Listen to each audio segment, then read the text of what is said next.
The silence in the house was heavy. And I remember thinking, God, I don't even know the last time someone asked me how I'm doing. Not just out of politeness, but like they really cared to know. And then David walked in. He was supposed to stay just for a few days. Rachel, my old friend from college, had flown out of the country unexpectedly and asked if her son could crash at ours while he sorted his new apartment in town. I said yes, of course. I'd known him since he was little. Watched him grow from this awkward teenager into a young man with this calm, gentle energy that just settled the room. I never imagined I'd look at him the way I eventually did. But then again, I also never imagined feeling as invisible as I'd become. That morning, God, I remember it so clearly. I was baking banana bread. I do that when I'm trying to feel something. I had jazz playing softly, the smell of cinnamon filling the kitchen. And David walked in, yawning, rubbing his eyes like a sleepy little boy.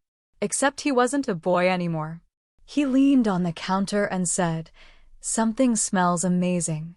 And then he smiled at me. Not a flirty smile. Not a smirk. Just warm, present, kind. And in that moment, I realized how long it had been since someone looked at me like I was more than just mom, or wife, or errand runner.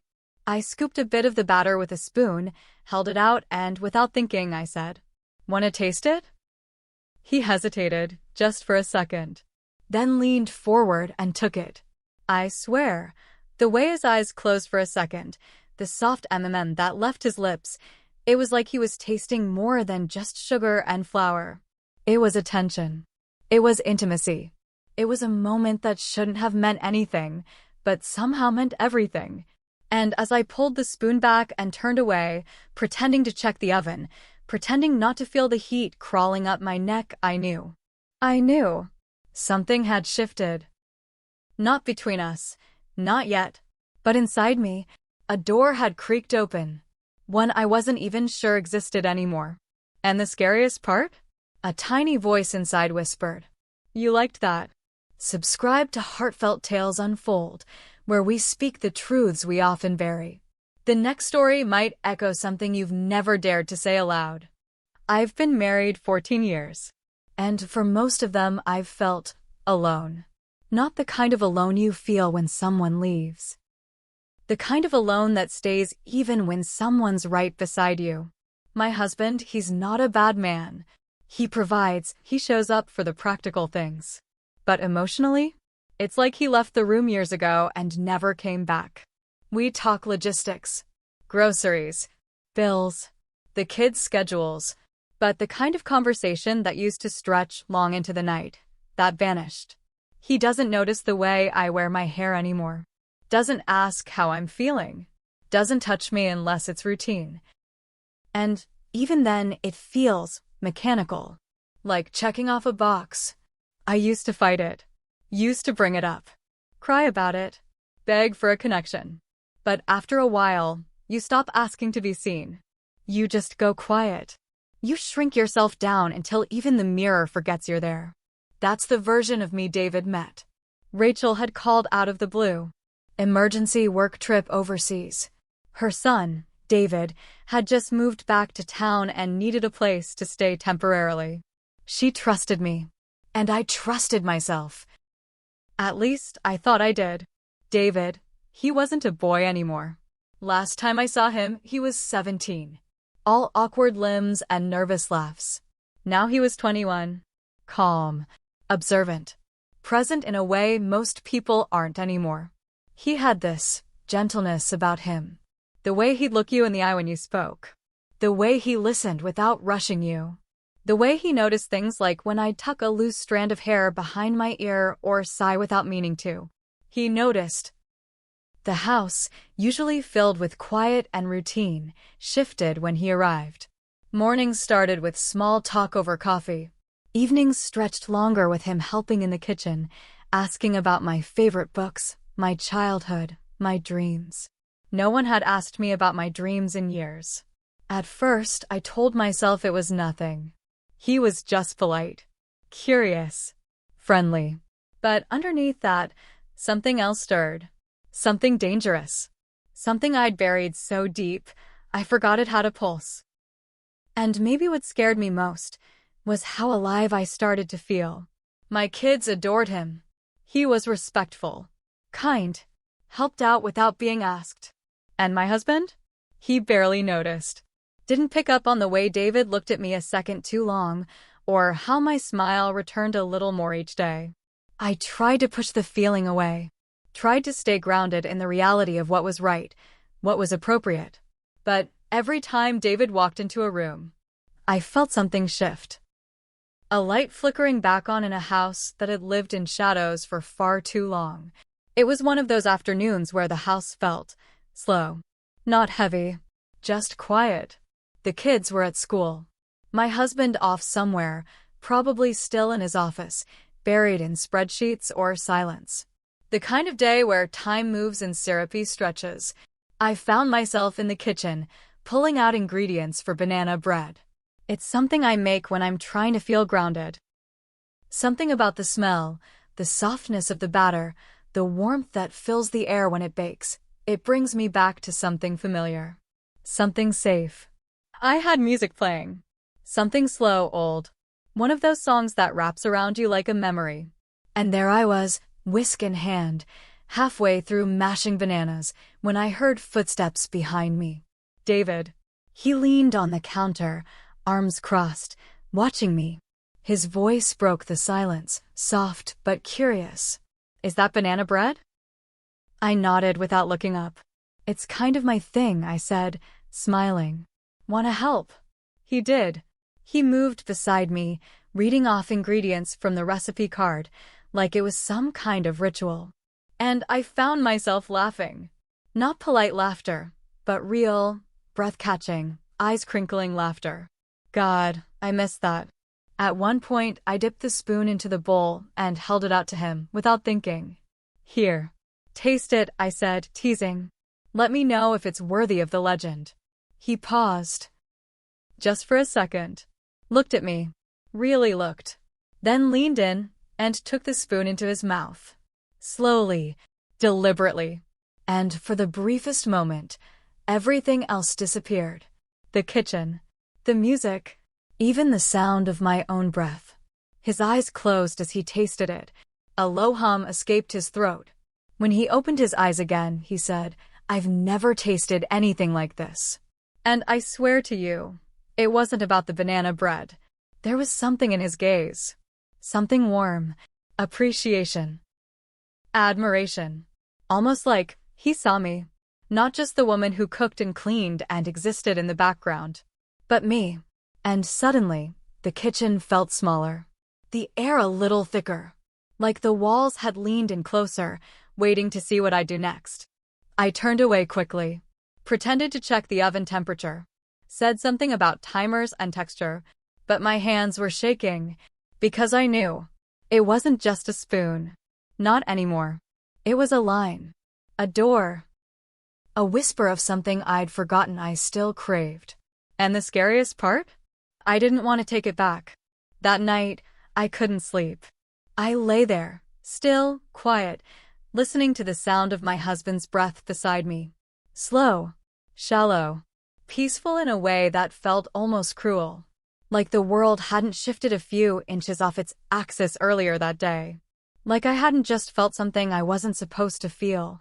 I stared at the ceiling, eyes wide open, heart too loud in my chest. I kept replaying it, David's eyes as he looked at me. The way he said, I've never tasted anything like this, as if he was talking about more than just banana bread. As if he was tasting me, the version of me I didn't even realize was still alive underneath all the numbness. And I kept asking myself, why did that moment feel so intimate? It wasn't a kiss. It wasn't a touch. But something passed between us. And it settled into me like a secret. I tried to laugh it off in my head. He's just a boy. Rachel's son. You're being ridiculous. But then my thoughts turned to my husband. To the man sleeping inches away from me, yet somehow galaxies apart. 14 years. 14 years of missed anniversaries. Of dry I love yous that felt more like habits than declarations. Of quiet dinners where the clinking of cutlery said more than we ever did. Of being touched like a task. Kissed like a courtesy. I thought about the last time he looked at me, really looked. I couldn't even remember.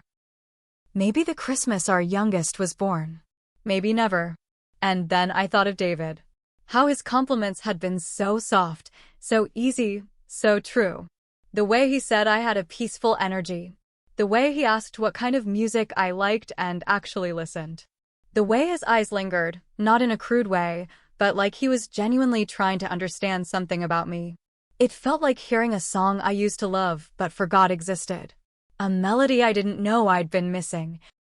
And now that I'd heard it again, I couldn't turn it off.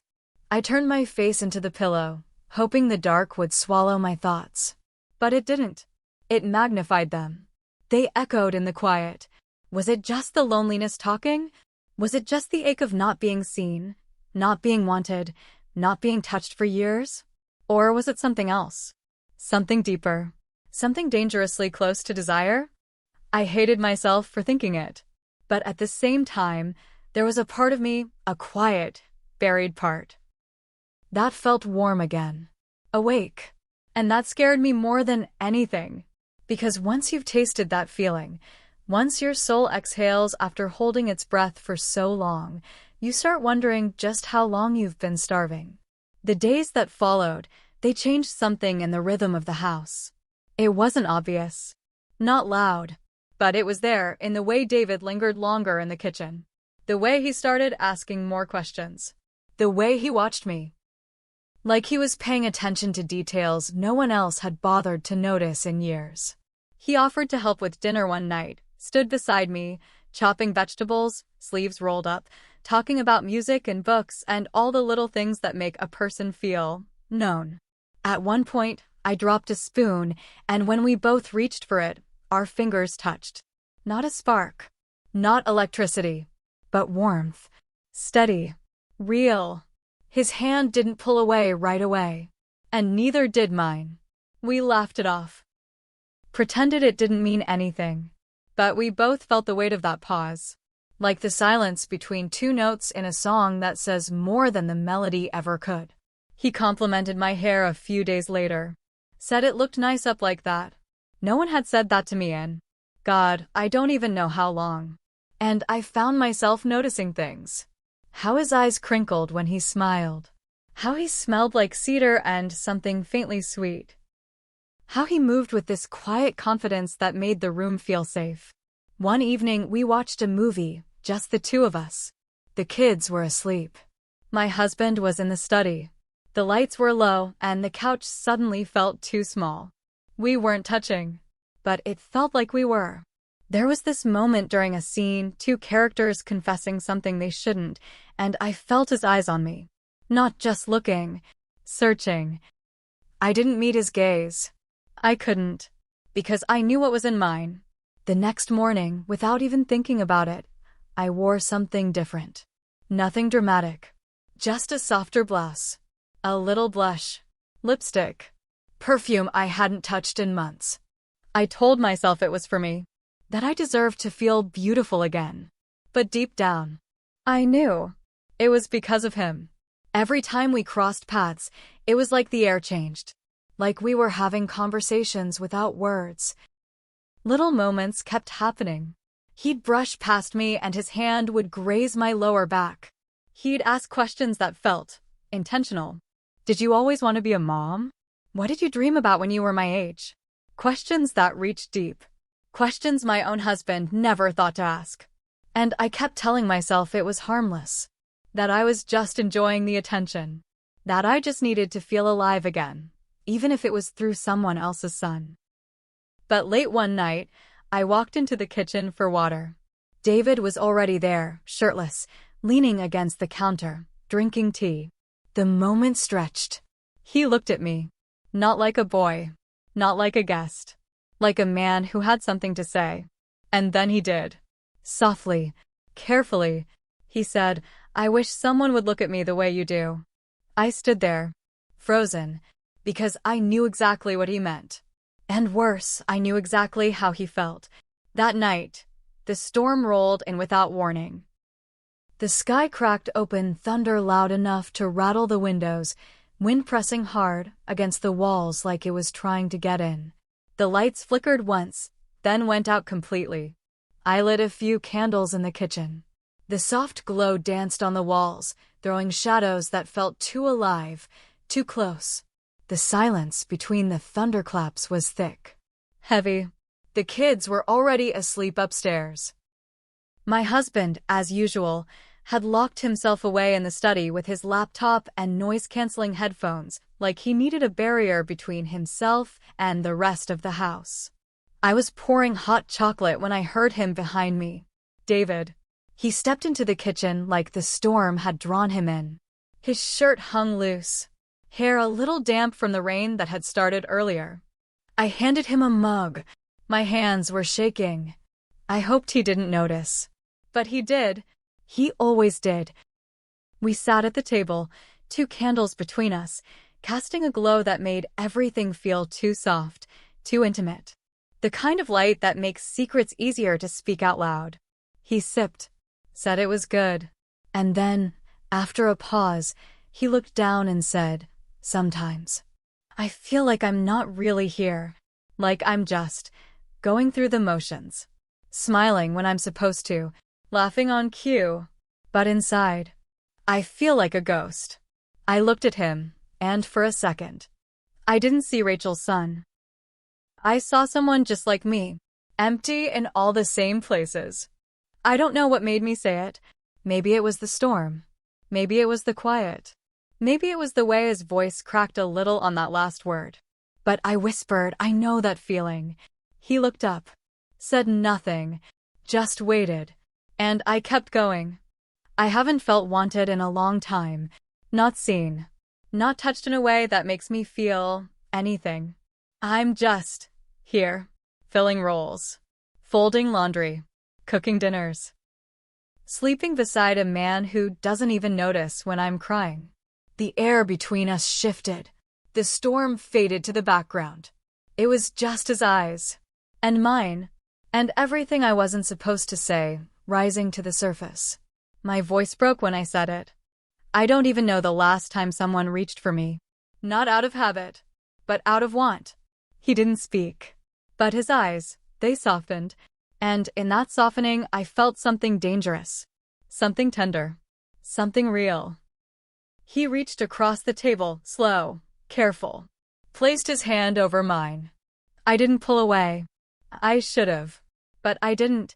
And for a moment, time folded in on itself. It wasn't lust. It wasn't impulse. It was 2 broken hearts finding a quiet place to rest. We leaned in, closer, close enough that I could feel his breath. My heart raced. My throat tightened. I don't know who moved first, but our lips almost met. Almost. I pulled back, just in time, but not far enough. Because the moment had already happened. The want had already spoken, and silence couldn't take it back. We didn't say anything for a long time, just sat there, listening to the rain. And then, with a voice so low I almost missed it, he said, "If you ever offered again, I wouldn't say no." The next morning, the air was different. Not heavy, not tense, just off. Like something had been knocked out of place and no one was willing to acknowledge it. David barely looked at me when he came into the kitchen. He mumbled a good morning. Didn't linger like he usually did. Didn't ask about breakfast. Didn't sit at the counter with that easy calm that had become part of my routine. And I couldn't look at him either. I busied myself with dishes that didn't need washing. Wiped down a counter that was already clean. Moved like I was made of glass, terrified that one wrong step would shatter everything. He left early that day. Said he needed some air.